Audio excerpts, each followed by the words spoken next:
we saw initially at least an opportunity to kind of make lawyers and clients connect easier online and use that as a way to update the plumbing really of how legal services are delivered. And our broader vision really is to kind of build that infrastructure out to one day become the largest provider of legal services by empowering lawyers to have the tools they need to deliver their services to their clients more efficiently. Today on LawNext, I will speak with Stevie Ghiassi. He's the founder of Legaler, a secure video meeting platform for lawyers. Also the founder of Legaler Aid, a charity to support social justice legal cases worldwide. And also the founder of the Global Legal Tech Report, not to mention the founding president of the Australian Legal Technology Association, and also the founder of the organization Blockchain for Law. We'll talk about all of that and maybe more today on LawNext. This is Bob Ambrogi, and you're listening to LawNext, the podcast that features the innovators and entrepreneurs who are driving what's next in law. We'll get to today's interview in just a moment. But first, let's hear from the sponsors who generously support LawNext. ASG Legal Tech, the company behind the law practice management platforms Practice Panther, Bill for Time, and Mariscase, and the e-payments platform HeadNote. ASG Legal Tech's suite of software allows lawyers to automate the management side of their firm so they can focus on what matters most, practicing law. And now, on to this week's interview. Stevie, welcome to LawNext. Thanks for having me, Bob. I think after that intro, I need to take a holiday. It seems like keeping myself too busy through the pandemic. Yeah, well, I know it. I just introducing you consumed half the time we had recorded for this podcast. Well, you're somebody who has many irons in the fire, or wears many hats, however you want to look at it. But what's interesting about it all is that it's all connected in some way, I think. It sure is. I think you'll agree with that, but we can talk more about that. But, it occurs to me, I've known you for a number of years now, and I don't think I ever knew how it is that you actually got into legal. I mean, you weren't a lawyer or even working in law necessarily before you started Legaler. What were you doing before Legaler, and how did you develop an interest in law? It's actually the last place I thought I'd end up, and I probably thought when I was younger I'd probably need a lawyer as opposed to helping them. But it's been a fascinating journey, and as you touched on, a lot of the things that I'm working on are interconnected, and a lot of it is about building community and kind of, I guess, helping legal tech flourish. But I was, I guess, cursed from a young age where my father, a bit of nature and nurture, was an entrepreneur and a professional athlete, and I ended up taking both those paths. He was a big inspiration, and he's actually a chairman of Legaler in the background, but he's been a big influence of my life. So growing up, what kind of athlete was he? My brother, he was a professional soccer player, so he was kind of like the Beckham of his country back home. And it's interesting living in LA where there's a large Persian community. People still, if I jump into an Uber, they still recognize the name, and they remember watching him play in the 70s, and he scored a famous goal where they won the Asian Cup back in the 70s. So he kind of, I grew up with these big black kind of leather folders full of newspaper clippings and medals and all these types of really cool photos. And I've actually got someone right now doing a little biography for him and doing interviews with him back in Australia to kind of put it all together and, hopefully have something that we can kind of give to the grandchildren. But I saw his journey kind of coming into Australia as an immigrant, and, from a young age himself, he was also an entrepreneur, basically. He sold soap on the streets when he was like 11. Then he started a little ice cream vendor where he had all the other kids in the neighborhood going out and selling ice cream for him when he was, 13, 14. And basically, the professional, soccer playing didn't pay like it does now for the Ronaldos of the world. So he came to Australia, and I saw him do everything from milk runs to paper runs to driving a taxi. And really, where the real entrepreneurial journey started happening, where I got involved, was the family business. And that was a commercial retail business where in 1988, Australia had a bicentenary, and it was a large celebration of 200 years of being a country, and it was a huge boom for tourism. And we started a retail group, and that turned into something that, I was privileged enough to kind of work in at a young age, and kind of took over. And so that was really where I cut my teeth, where going back to what you were saying about wearing lots of hats, that was one way to kind of really get a my hands dirty with so many different things. And as those businesses grew and I took them over and kind of scaled them, we did everything from manufacturing to photo labs. We had so many. We really rode the wave of Japanese tourists and the economy booming. And so we had that was Czar Trading. Is that what that was? Yeah, back then. So we had all the prominent locations, like Sydney's such a beautiful harbour city. We had all these prominent locations in the Rocks, in Circular Quay, under the Harbour Bridge. And really that was, became quite the retail empire at the time, and I grew it to about 40 million annual turnover. And again, it encompassed a whole bunch of different businesses that were supplementary to the actual core business, currency exchanges, photo labs, manufacturing, and gifts and souvenirs. And so really that led to it was becoming somewhat of a sunset industry, and we recognized that technology was going to be a big thing. We were fortunate enough to connect with a businessman in the US who had the first access to voice over IP technology. And so it was quite a big leap, but we actually ended up making one of the first voice over IP telcos in the world. And that was really the first foray into getting towards technology. And I guess to tie it back into how it comes to the legal industry, through that we started building different types of platforms, mostly for other industries. And what was really interesting was the lawyers that were coming to us asking for help to go digital. Can you build me a website? Can you help me with SEO? Can you help me generate leads? And going through that process, we also personally were using a lot of lawyers and realizing how kind of broken that process was for us as an entrepreneur. So kind of, to see where that leap became legal, it was really, we stuck our head into the legal industry and we're like, wow, this is kind of like the land that time forgot in terms of technology. And we really saw an opportunity there. And that's kind of where Legaler was born, where we saw initially at least an opportunity to kind of make lawyers and clients connect easier online and use that as a way to update the plumbing really of how legal services are delivered. And our broader vision really is to kind of build that infrastructure out to one day become the largest provider of legal services by empowering lawyers to have the tools they need to deliver their services to their clients more efficiently.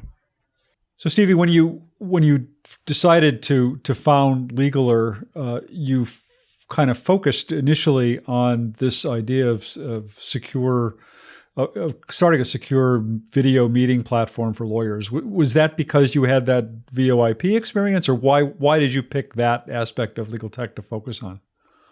Yeah, it was a combination of both. The next generation of technology from voice over IP was WebRTC technology, which is basically what powers in-browser video and voice in your browser now. It's it was a newer technology. Google developed the early parts of it as open source, but now there's multiple apps built on that. So that was one of the early technologies we got our hands kind of on. And the other thing was, if you look at a lot of legal tech, it's been quite slow to grow in the slow water, if you want to call it, in the startup sense, where jurisdictions are a tricky thing. Language, selling to lawyers has often been slow. So we also wanted something that could actually grow on a global scale, have network effects, and really create, again, this substrate layer that we could expand upon. And it's kind of done that, I guess, now. The pandemic's been a big accelerator of that too. But, we've had signups from over 7,000 law firms across over 100 different countries. So in just the last year, just since the pandemic, I mean? Just in the pandemic, we've had about 5,000. So wow. It's been I mean, a big part of it was, I remember you ran an article and also really helped promote all of the resources that were being offered to lawyers. So we donated through that process in terms of just licenses, over $2 million of free licenses where we gave lawyers. They were just grappling to kind of go, what's next now for, work from home and remote working.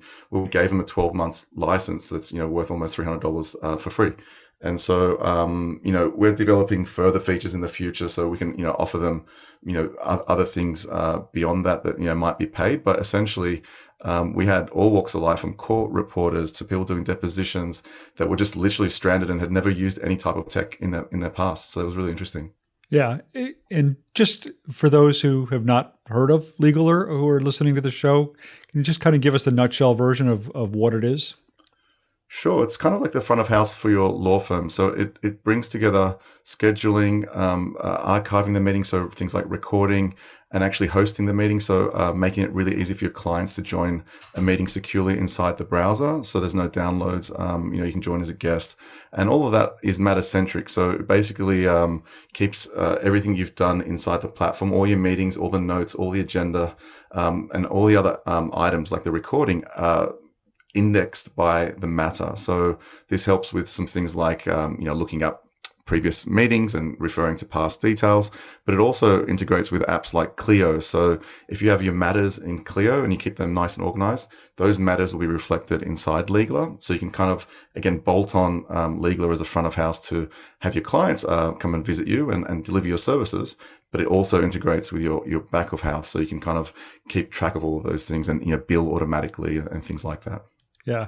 So it is kind of ironic that this is really a product that is perfectly suited to this environment we find ourselves in now. But before the pandemic, what were the challenges you faced in building up a customer base for this? I mean, you were new to legal tech and hadn't really marketed to this industry or this vertical before. How much of a challenge was that to kind of get it started and get it going? Yeah, it's really interesting you say that because the first, I guess, legal tech luminary that I ever came across was Mr. Bob Ambrogi. And it was right before our very first conference ever, which was the ABA Tech Show. Yeah. And so it's interesting to go full circle. But that was a big part of, I think, one thing that we did well from the start being an Australian company, and we can chat about, Alta and what that's doing in terms of amplifying Australian companies on the global scale. But I think we really knew that we needed to be in the US. The US, depending on what number you look at, you're talking about 400 million kind of in terms of the market size.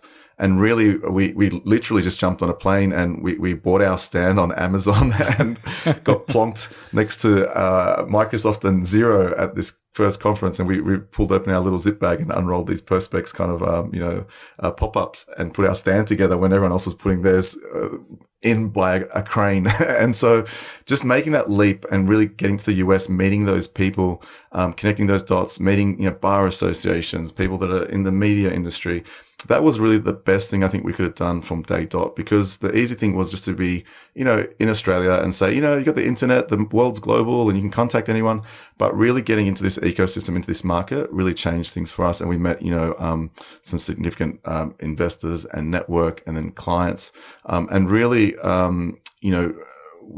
we created something that we thought would grow fast. Even things like freemium, when we came to the legal industry, it wasn't really a common thing and still not that common. But going back to, legal tech's traditionally been slow, I think having the commercial experience from other industries really got us as a team thinking about how can we kind of do something in this market that really grows. But like any other young startup, the challenges of fundraising, growing a team, all that takes time. And I think it always takes a bit longer than you think. And you just got to be willing to stay in there and not die. And that's the first rule of startups, right? Ash Maurya says, the world, life's too short to build something people don't want. You just got to work out some way to get out there. And I think the biggest thing for legal tech has always been timing. And so picking the right time to do the right thing is the biggest challenge for any tech startup. And I've seen that now with a lot of the companies coming out of Alta, where, there was the general counsel market that really exploded, I think, in the last 2-3 years, and they've ridden that wave. And so just being in the right niche, picking the right type of technology, but the legal industry has its own cadence in terms of adoption and bringing in tech. And I think the pandemic has really just only accelerated that. So that's the silver lining. But really, startup life's pretty challenging, and I think we've been fortunate to have some great supporters and from both sides, from the industry, from people that I've met, and that's been one of the best, I guess, most fun parts of being in this industry is all the amazing people that I've met. Yeah. And somewhere along the line, you relocated from Australia to the United States. Is the United States where most of your market is now, or is it throughout the world?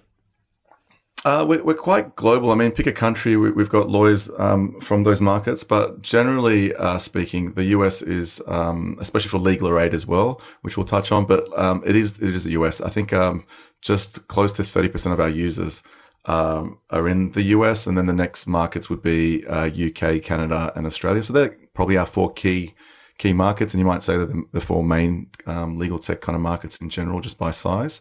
But that's the focus for us. And I relocated to something we haven't made too much noise about is that we've taken on funding. We're venture backed by Thomson Reuters. So basically, I came to the US to try and grow the next phase of our company. I really was stout. I moved to New York and had to wear a winter coat and came to LA over Christmas. I was like, why is everyone wearing shorts and hanging out at the beach? And that's probably more my scene, more what I'm used to, from back in Australia. But it's been fun to kind of be over on the West Coast now, and our team's quite global. We've got a lawyer who was at the SEC and Open Law. She's in Washington, D.C. We've got Simon Bomi, who just joined as VP of Partnerships. He's in San Francisco. So I'm in LA. My co-founder's in Perth. Our head of content and communities in Oslo, chase the girl over there. So really, our devs are spread out across the world. So we kind of eat our own dog food. We live in the platform. We kind of use video all day. We use other collaboration tools and things. So we're definitely a global distributed company. But the US is, I think, always going to be our main focus. And what does that venture funding from Thomson Reuters mean? I mean, is that how are you using that? How are you hoping to build out Legaler beyond what it is right now? And understand, we're gonna get to Legaler Aid in just a moment, but just in terms of the product itself, what are your plans for building that out or continuing to evolve that? Yeah, so often in the startup world, people talk about smart money, money that comes with added benefits, I guess, in terms of beyond just the capital. Yeah. And Thomson Reuters being one of the largest, or probably the largest, I guess, information and legal technology company in the world, really opens up a whole host of opportunities. And so, as I mentioned previously, we're kind of building this plumbing or infrastructure that helps connect lawyers and clients better.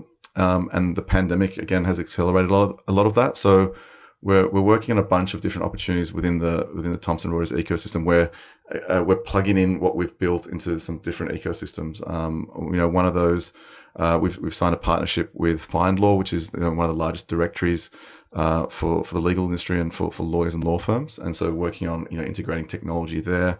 We're working on a court pilot with the courts team, a bunch of different stuff. And one of the things that really again, the pandemic's accelerated, but we always were kind of working towards this, is creating a way for others to integrate our technology with the click of a button, as simple as you integrate something like a Stripe payment tool into your platform. And Simon Bomi, who again just joined more recently as the VP of Partnerships, he's come from a background of working in the online dispute resolution space, and he was mentored by Colin Rule, who pretty much created that that industry. And so what we're seeing right now is a lot of demand for taking video, scheduling, encrypted chat, all these tools, and dropping it into other platforms. Because most people see what we're doing and like, hey, can we just change the logo to ours or white label it? And essentially this new infrastructure that we're creating lets others do that. And so that becomes quite exciting too, in terms of, a bunch of the different partners that we're working on can take what we have and just drop it into their ecosystem quite easily. So we're working on a few different opportunities with some large players that, hopefully our video technology becomes quite ubiquitous in the sense that you can have what we call communication platform as a service, integrated deeply into your own platform. So to the outside world, it feels like it's your own tech, but you don't have to maintain that. You don't have to build it. You don't have to have the server infrastructure. So that's pretty exciting too. Yeah, that's exciting. So now I find myself in a chicken or egg situation, because I want to ask you about your. Yeah, you've been very much a proponent for various applications of blockchain in the legal field, and one of the projects that's related to that is Legaler Aid, which is in part using blockchain or using cryptocurrency as well in a unique way. So. Where do we start on that? Would you rather talk about blockchain first or talk about Legaler Aid first? We can start with Legaler Aid. It's pretty fresh. It's been a pretty crazy couple of weeks, but essentially, the Legaler Aid's a non-for-profit, so it's kind of and crazy couple of weeks because you really just announced, you're sort of officially launched this a couple of weeks ago. Even though you've been talking about it and working on it for a couple of years now. Yeah, everything again takes time. Again, the market, just lots of things have changed, but our vision hasn't, and really we've grown with the resources and the team. And yeah, we only went live, and the response has been quite incredible. And this next week, we've got two really high profile human rights cases that are going live on there. One is for Paul Rusesabagina, who was the Hotel Rwanda hero, and who's been illegally basically kidnapped by the Rwandan government. And Amal Clooney, the American Bar Association's Human Rights Center, all these types of people are now monitoring this case. It's been headline news across CNN and New York Times. So really, I feel like these types of causes are really going to create a stir across the industry, and the way these types of cases get funded will also change some of the narrative around people accessing justice. Because you're talking about someone who was a champion for human rights who's now on the other side and needs financial help to kind of get out of it. So it's really really fascinating. We're working with their family to kind of help them along there, but really. So what's the concept? What's the idea behind the vision? Yeah, exactly. So legal aid, the broader concept and vision for it is for it to be a public utility, actually. So it's through a non-for-profit, and we basically just want to apply technology in lots of different ways to reduce the access to justice gap. So the first two ways that we're kind of doing that. One is, as I just touched on, the crowdfunding. So basically facilitating crowdfunding for social justice cases and helping those cases, raise awareness and funds. And we're trying to do that in a way that delivers greater transparency through both the philanthropic process, so the donations can be tracked on a blockchain, so you can see where did my money go, and tracking that impact. So it's a matter of, I donate to this particular case, the law firm rendered these types of services, and my money was used for hopefully a good outcome, and being able to track that on a transparent ledger. And one of the other parallel and you had, when you and I talked about this before, you brought up the situation of some cases that have gone on to, I don't know, sort of GoFundMe type sites for raising money for legal battles, where the people who donate to that don't actually end up knowing where the money actually goes and whether it's actually spent on that case. And, exactly. and there have been some horror stories around that, about money getting diverted to inappropriate uses. Yeah, just 100%. So if you just take as an example, GoFundMe, I could go right now and raise a campaign for the Bob Ambrogi, free Bob Ambrogi campaign, and tell the world and all the donors that it's going to help Bob, but there's nothing really. Please do that as soon as we're done talking. Yes, exactly. I'll put one on Legal Aid, and basically, the thing that we're doing is there's always a case owner on the platform, which can be the client, but there's also a representing law firm. And so, again, by having because we're specific for the legal industry, and we can have those parties on the platform, we can create more of a direct connection from end to end, and we can show, greater, responsibility from the lawyers and the law firm side to present updates, where the money go, and basically give a more intimate kind of look into what's happening. And so that's one problem that's being solved there. And then something else, and again, there's been other types. We had someone that just reached out to us who had donated to a charity that was helping, I think people, immigrants coming in and basically getting stuck at the border, and they just realized that the founder of that project had run off with with hundreds of thousands of dollars. And so what we're trying to do on a broader sense is really, even with our own organization, with Legal Aid, over time, is implement blockchain technology, just bring greater transparency to how that part of the world operates. Because to be honest, a lot of my own inspiration for starting Legal Aid came from Christoph Jentsch, who created the DAO. And the DAO was one of the most famous early blockchain projects. It raised $150 million as a hedge fund, and it probably was a security, but it got hacked. And that money, was siphoned off, and they realized, okay, this still has a ways to go to mature, but what if you could use that technology to create charities, where a charity is just a vehicle for value to pass through, and you want to show people who are stakeholders where that money goes. And that was really something that got me down the blockchain rabbit hole, and really kind of starting to explore decentralized autonomous organizations and all those types of things. So Legal Aid has that aspect. And then in parallel, We ran a pilot with the Supreme Court in Tennessee where Vanderbilt law students were providing legal advice to disadvantaged, disabled that couldn't get to a clinic. And this was all done through the Legal platform. So it was the start of a virtual legal clinic.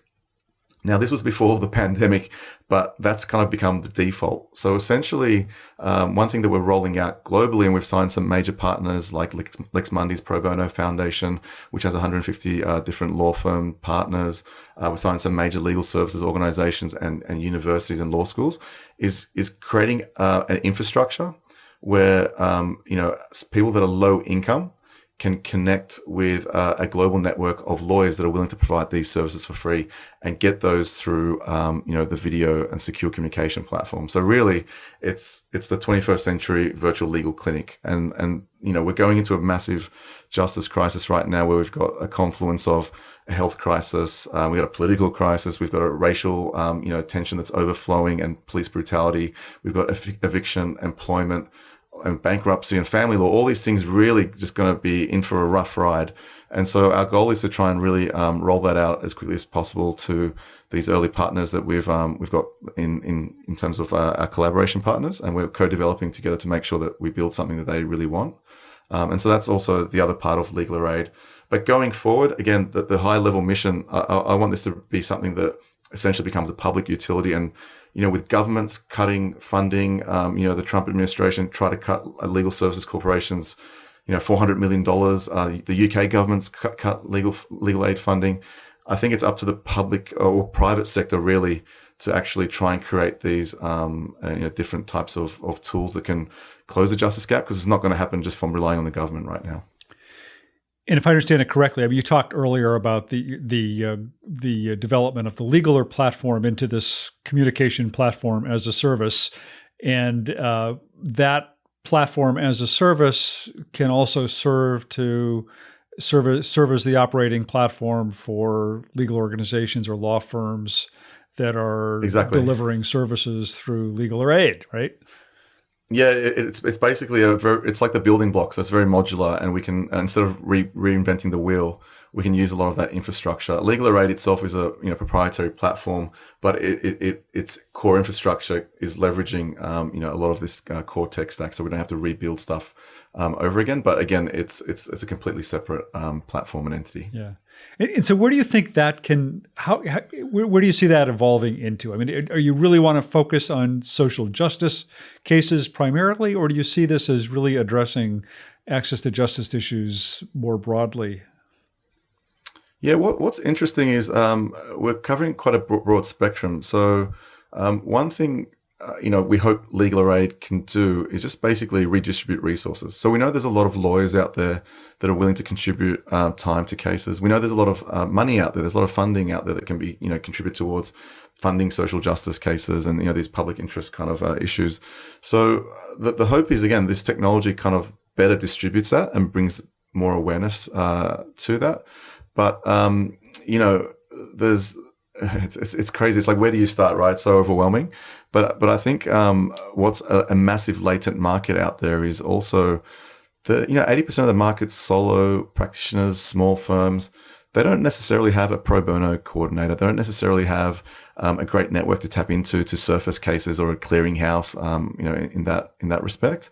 So hopefully, what the platform can do is actually better activate that groundswell of people that are, especially these days, right, with all of the headlines that we're seeing that really want to help, just don't have an avenue to do that easily. And hopefully that's something that we can do is provide this platform that can help them just, as simple as getting a notification on their phone, be alerted to something that matches their personal interests, something that matches their areas of expertise.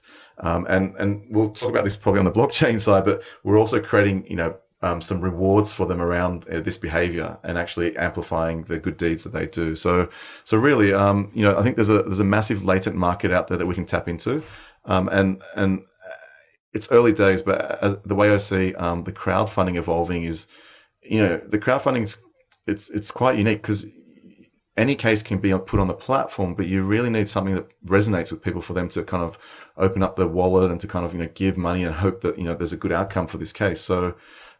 In that respect, it seems like these really key social justice issues that the zeitgeist kind of determines, in terms of right now, there's obviously in the US where I am, there's a huge movement around Black Lives Matter.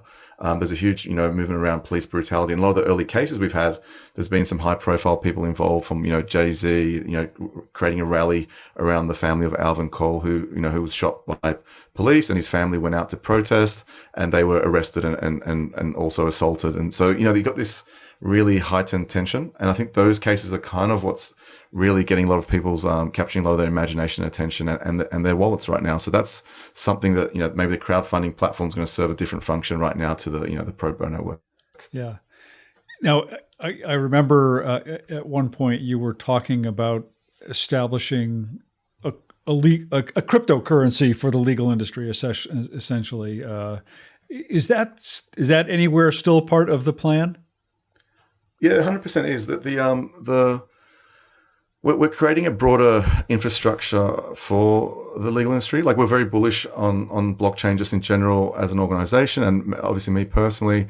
And, we can get into some of the actual nitty gritty of the use cases, but we believe that every, process, every type of technology that exists now in the legal industry will be underpinned in some way by blockchain technology over the next 5 to 10 years. So to that end, we're actually creating a blockchain network. And if you're creating a blockchain network, you actually need the token. They're kind of inseparable. If you have a public network, so a public utility and a public infrastructure like Ethereum, Bitcoin, you actually need the cryptocurrency to incentivize people to contribute to the network, to maintain it, to kind of, be involved in its governance. So that those two are kind of inseparable.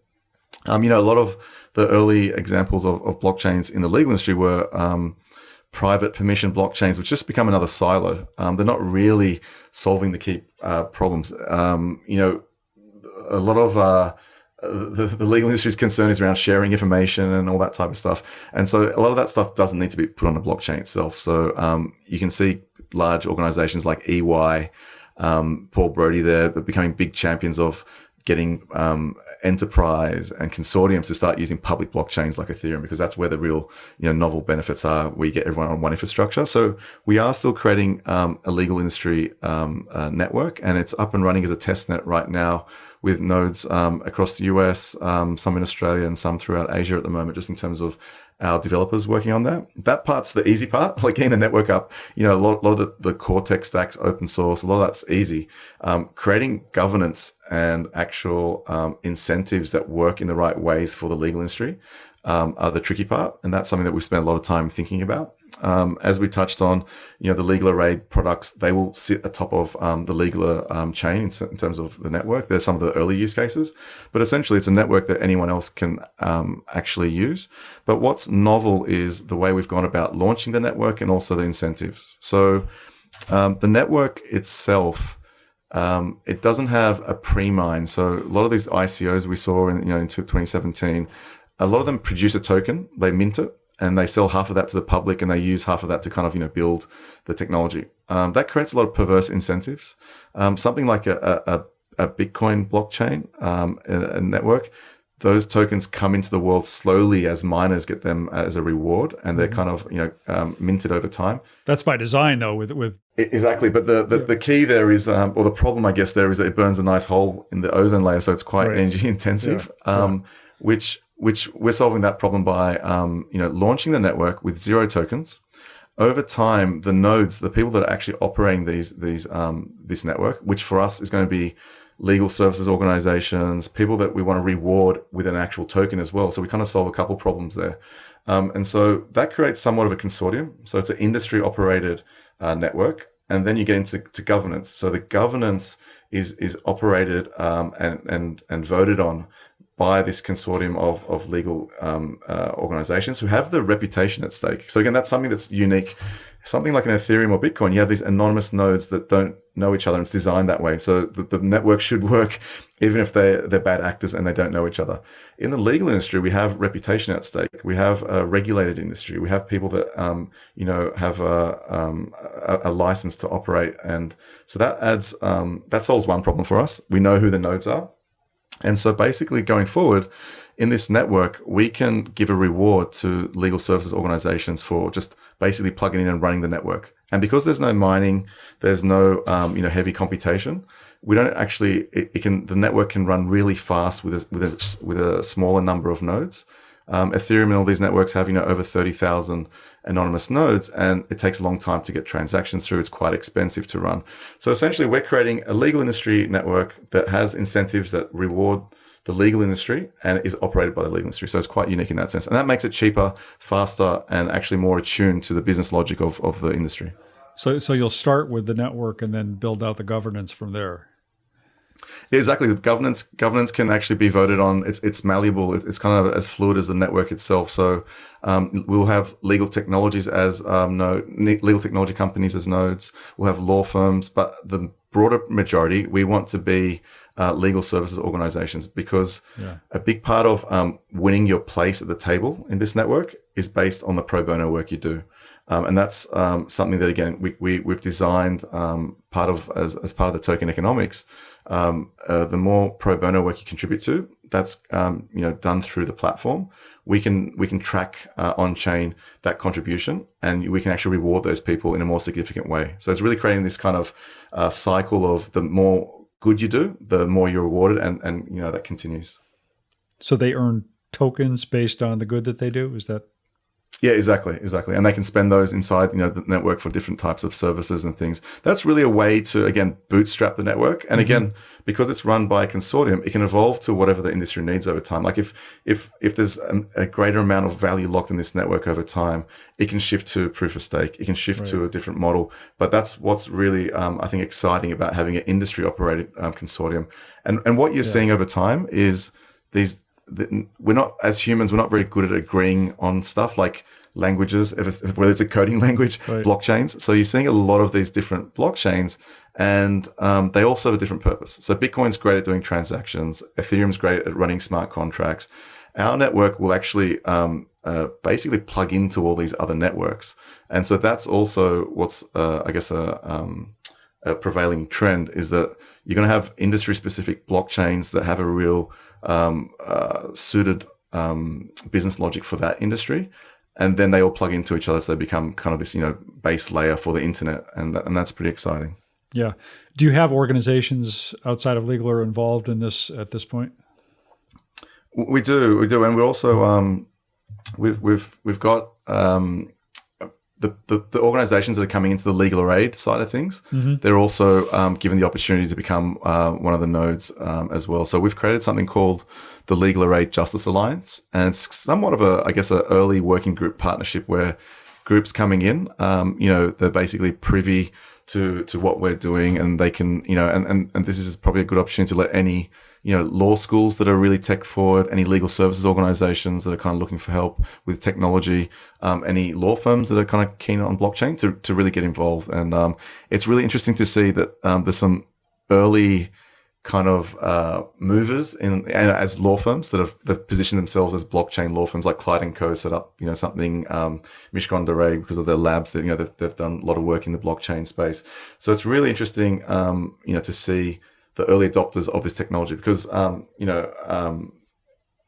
think it's just such a fascinating technology for a lawyer to be a part of, because it changes the nature of trust, and it changes the nature of contracts, like your core commodity. And just that alone, before you start looking at other kind of areas, is super fascinating. Yeah. Does it strike you that blockchain has been slower to catch on in the legal field than we might have thought it would a few years ago? That's super. No, it's a great question, because it's so interesting to talk to you. Blockchain is one of those things that becomes quite cultish, because it is such a paradigm shift that when you kind of get it, it's like, oh wow, and you kind of go down the rabbit hole, and people just it's like it's like going to Burning Man once and you can't shut up about it, because it is so amazing, but you just want to tell everyone about it. But basically, I walked into, I think, Stanford Codex off the back of that ABA Tech Show when I first kind of came to the US. Yeah. And I remember two of the leaders in this industry, like Human Shadab from Clause and Aaron Wright from Open Law, were on a panel, and they were talking about this blockchain stuff. And to be honest, I kind of looked at it and I was like, what the hell are they talking about? And it was only shortly after that I started again getting immersed in it myself. And my own personal interest came from I wanted to start a company that no one was in charge of. And I just literally Googled company that's autonomous. And then Ethereum popped up and the DAO. And I was like, this just seems like a load of like airy-fairy, like, just sci-fi stuff. And and again, I shied away from it. So I get that. I get people's first kind of like, touch point or kind of, a lot of it has a PR issue as well, right? For lawyers, it's like, okay, where did you hear about blockchain? It's like, Silk Road, all these kind of legal cases, this anonymous founder, it's like used for money laundering. And so getting past that is really hard. And also it's a risk averse kind of industry. But what happens when you pull back all these layers is like, you realize this is like a monumental shift in the whole history of society. And if you go back to, looking at just a couple different elements from, I guess, an anthropological lens, trust. Trust has evolved over time. Like the trust is just a mechanism to remove, doubt and uncertainty.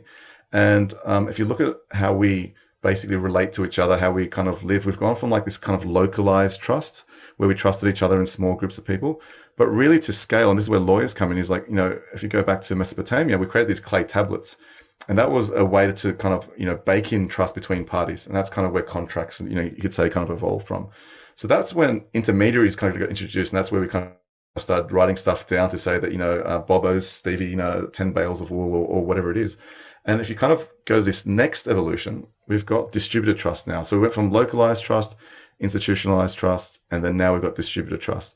That's a huge shift because it really changes the way we interact. We can interact again on a peer-to-peer level. We can kind of remove trust and in between parties and add a digital layer of trust. And that's a huge shift because, lawyers, the kind of trusted intermediaries of how much we trust each other and how we operate these relationships. And that really changes the nature of their role. And then secondly, if you look at the nature of ledgers, when ledgers change, the whole of society changes. And then that's going back to, again, that clay tablet. You could argue there's probably more technology in, those clay tablets than there is in paper documents now. There was a date system. There was a signature you can kind of inscribe in there. And so really what's happening now is with blockchain, those two things are monumental shifts. And I think it's just going to take time for the legal industry to come around, because some of the early use cases, they're just not going to go and make all their contracts, automatic and decentralized, and that's just too far-fetched. But what you're going to see is other touch points of the legal industry, whether they like it or not, already kind of getting immersed in this technology. And to your initial question about why hasn't this been kind of adopted, I think if you look at it, you've still got a whole host of people that are like, this is a scam. It's kind of, block washing. It doesn't do anything. It's just a database. On the other side, you've got every major organization from Microsoft, Google, Amazon, rolling out blockchain teams. You've got every major government working on something. And the legal industry is just going to come in touch with this technology from all the other little touch points that it has with all these other verticals. Because that's when you realize that legal is all encompassing and touches every point of your life. Like it's a property transaction. There's legal, all around, the different aspects of that workflow. If you look at every major government now is working on a central bank digital currency. So our money is, whether it's a decentralized cryptocurrency, is going to become a state-owned sovereign digital currency. And whether you like that or not, every government has to win that race now, because it becomes a race of who's going to have the reserve currency for the world. So I think the thing is for lawyers just to get exposed to this tech, and you're going to have clients that are increasingly going to come to you with, hey, I want to do an ICO because, token sales have disrupted VCs. They're going to come to you and say, hey, I want to do this property transaction and the escrow is kind of like digital. You're going to see all that type of stuff, I think, bleeding into the legal industry, whether we like it or not. Yeah, I mean, that's interesting. Really, it just seemed that a couple of years ago, the legal industry some segments of the legal industry were almost going to kind of take the lead on charging into using blockchain and preparing for the use of blockchain by their clients. And I don't know, it just seemed that they blew off that steam somehow, and it didn't take off quite as everybody said it would. And what I hear you saying is it's probably the more likely scenario is that their clients or industry usage is going to draw legal professionals into blockchain 100%. More than legal professionals are going to draw their clients in. Yeah, you can already see that. So if you look at open law integrated with Rocket Lawyer, clause integrated with LegalZoom in terms of trying to create these early products, what you're going to see is actual consumers using smart legal contracts before lawyers, because they can go and sign a lease with their neighbor, or a deed of sale for some thing they want to sell a lot sooner than lawyers will actually adopt that. And the other part is this is a new type of internet, and with that, there's a lot of infrastructure that has to be built. And so one of the best ways to look at this in terms of just an analogy that I heard was the founder of Synthetics, a decentralized protocol that's out of Australia, actually, and a former tennis player like me. But Kane Warwick was like, right now, a lot of people look at our project and see this kind of hole in the ground. They're like, it's like a construction site. If you walk past when they're kind of, digging the hole and there's just a bit of, rebar and kind of all this stuff kind of sticking out, metal frameworks and just boring stuff, you kind of go, what the hell? That's not sexy. But if you can have the imagination to see what can be built on that, that gets really exciting, and you can imagine all these things. And if you just follow the talent and follow the money, you'll see like the biggest funds in the world, like Andreessen Horowitz, Mark Andreessen, all these people have like shifted their structures legally to be able to kind of run these multi-million and billion-dollar crypto funds. So it's just early. Back in the day, and again, Mark Andreessen talks about this. When you wanted to get on the internet, it took a month. And so that's kind of where we're at. Well, a little bit past that now with cryptocurrencies and blockchain. So you can't expect a law firm to just go and automate, contracts and a bunch of stuff when the infrastructure is still got, a few potholes. There's the UX issue, managing private keys. There's the trust issue, building trust in this technology. And so I think, it's just going to take time. And the same way that this past week, PayPal came to the table. All these major companies are now developing, the New York Stock Exchange, Starbucks, Microsoft. Until blockchain's kind of invisible, we're not there yet. It's kind of like the internet now. We use it, it's invisible, great. It's as easy as switching on and off a light. Blockchain will just kind of, go into this, into these products, into these different kind of workflows and platforms, and we won't really need to know it's there, because that's when it's doing a good job, right? It should be seamless user experience. We'll continue with today's interview in a moment, but first, this word from our sponsor.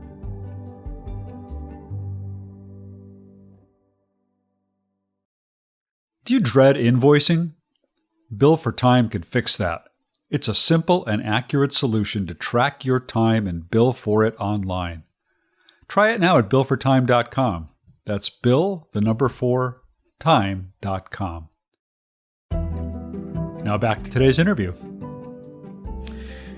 Stevie, as if you did not have enough to do over the last year or more, you've been working, at least during this year, on something called the Global Legal Tech Report, which is, as we are recording this, we're about a month away from the release of the final part of this report. So, what is the Global Legal Tech Report, and why are you doing it? Yeah, basically, again, it's been exactly almost a year, and it was born out of ALTA, the Australian Legal Technology Association, which also inspired which you are a bunch the former president of and a founder of. Yeah, I helped found it and kind of get it off the ground with Jody Baker and a few people there in Australia, and I'm now, I think, the international director, so I get to kind of I had a meet up in took everyone to an Australian pub, and they had kangaroo pies and Foster's beer, which we don't drink, but really, this was another community building exercise where we looked at the industry and realized that all the data had always come from the other side of the fence. It was like, what are law firms using? How much, a lot of the, those Thomson Reuters reports, which are great, focus on what the law firm uses. And no one really kind of said, hey, legaler, like what's the founder makeup in terms of, female, male? Are you insourcing? Are you outsourcing? What's your underlying business model? if you're using AI, what type of AI? So those types of questions, no one had really kind of asked the actual startups themselves or the companies what they're doing. And so that's where, a lot of this was born out of the early conversations I had with Eric Chin, who at Alpha Creates has done the research with this, along with Graham Grovem.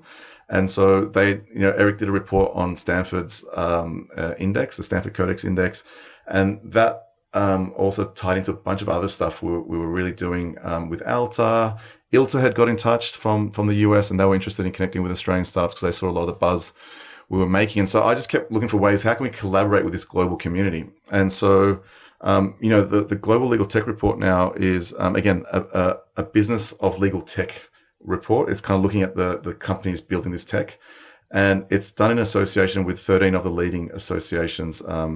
So ILTA, again, it's a bit of an alphabet soup there, but ILTA, ELTA, again, ALTA inspired UK LTA, ASEAN Legal Tech, ALITA, all these other organizations. So it was very clear there's a legal tech groundswell and lots of people are building away, but it was not clear, what runs were on the board in terms of the data. So that's kind of what we did. And, we're fortunate to have some amazing partners come on board. So Baker McKenzie, KPMG, Macquarie Bank, and the UK Law Society helped bring this to life. And, there's been a report in each jurisdiction, starting with Australia and then kind of New Zealand and kind of working our way.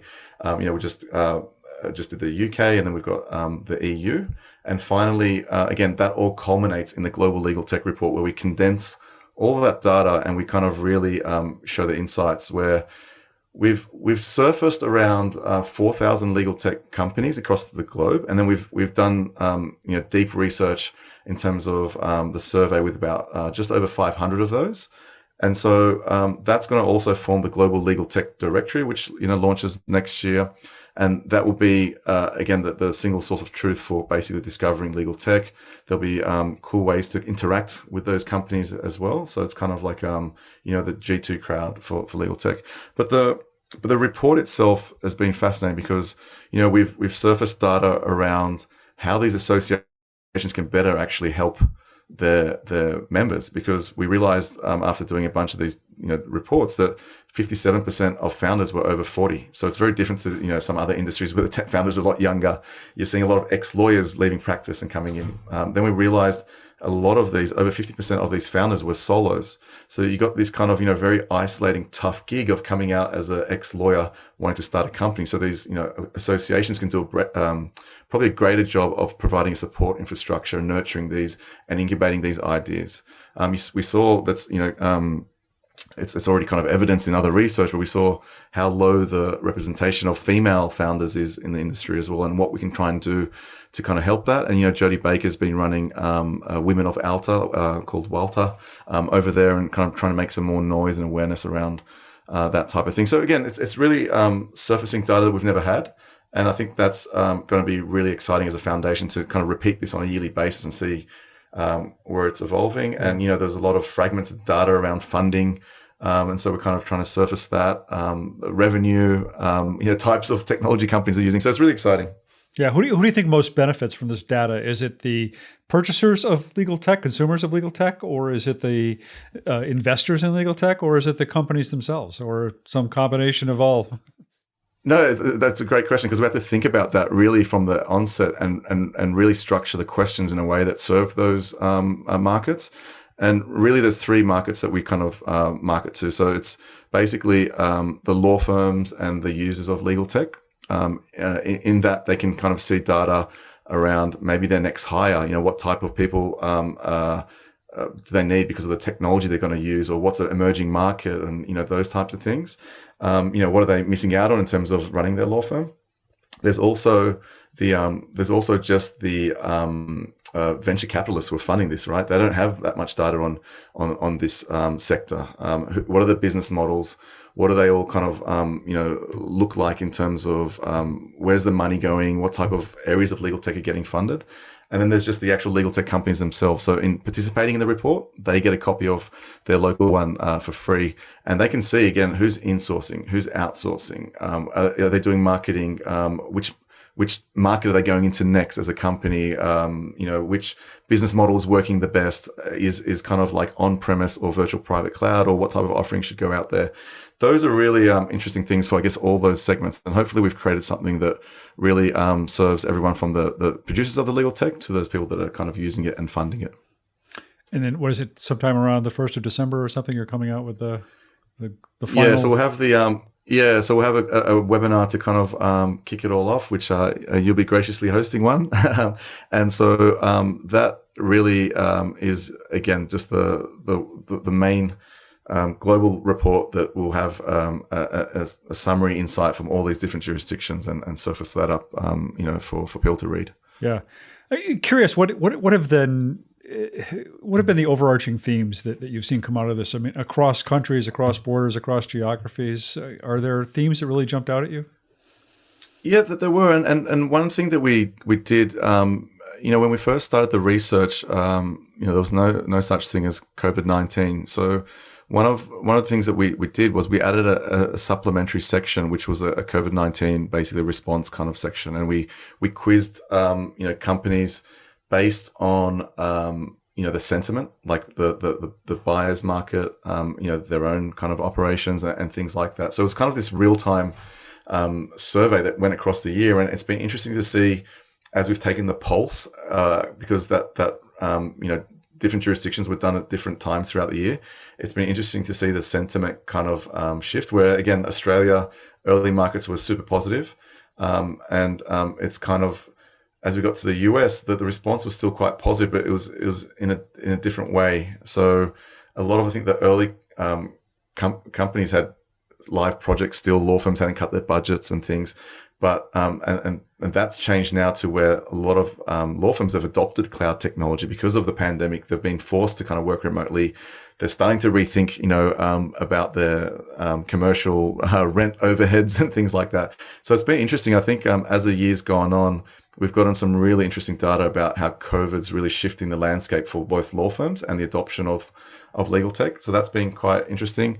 As I mentioned, the female founders one that, I had a post up just this past week on LinkedIn that got a lot of people talking about, discrimination, about, whether it's gender, ethnicity, kind of these conversations still need to be had. And kind of, I think, we're going to do hopefully more next year in trying to make some more noise about that stuff too. So the other main one, just in terms of the tech side, was the AI just wasn't used as much as people thought. And if we want to plot, I think blockchain had only 1% of adoption. AI was about 11% in terms of companies saying they use some form of AI.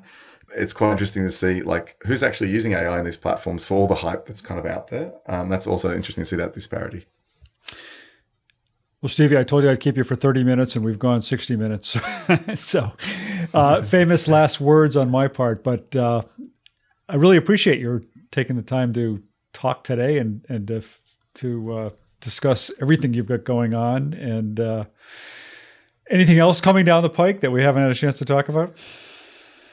Not just yet. I think I think that's first enough. of all, you don't have to feel like you need to come up with any more. No, I think the key focus for going into Q1 and going into next year is getting the blockchain out into the world and really starting to get other companies involved in building on there. I think that's exciting, but also the virtual legal clinic is something that I'm excited to really, as the start of next year comes around, to start working on some pilot programs that we're doing some eviction clinics and things like that, where we can solve some of these some of this fallout from the pandemic that's really going to hit people really hard. Just focus on some of those areas and partner with different companies. So that's pretty exciting. But to you, thank you for being this for myself, someone that came into the industry as the non-lawyer, that term that people hate to use. You've provided a lot of education for myself and others out there, and thanks for being that beacon, because it really makes a difference. Well, thanks. Appreciate it, and appreciate all that you are doing. And appreciate mostly you're taking the time to be with me today. It's been great to talk with you, and I hope you stay well. Thanks, Bob. Appreciate it. That does it for today's show. A huge thanks to Stevie Ghiassi for taking the time to be with us today. Thanks also to Populous Radio for producing and editing today's show. And a special thanks to our top supporter on Patreon, Alan Rodriguez, the CEO of the legal marketing and digital innovation company 1400.com. If you'd like to find out how to support us on Patreon, go to patreon.com/LawNext. If you'd like to learn more about advertising on LawNext, shoot us an email at info@lawnext.com. That does it for today. Until next time, this is Bob Ambrogi.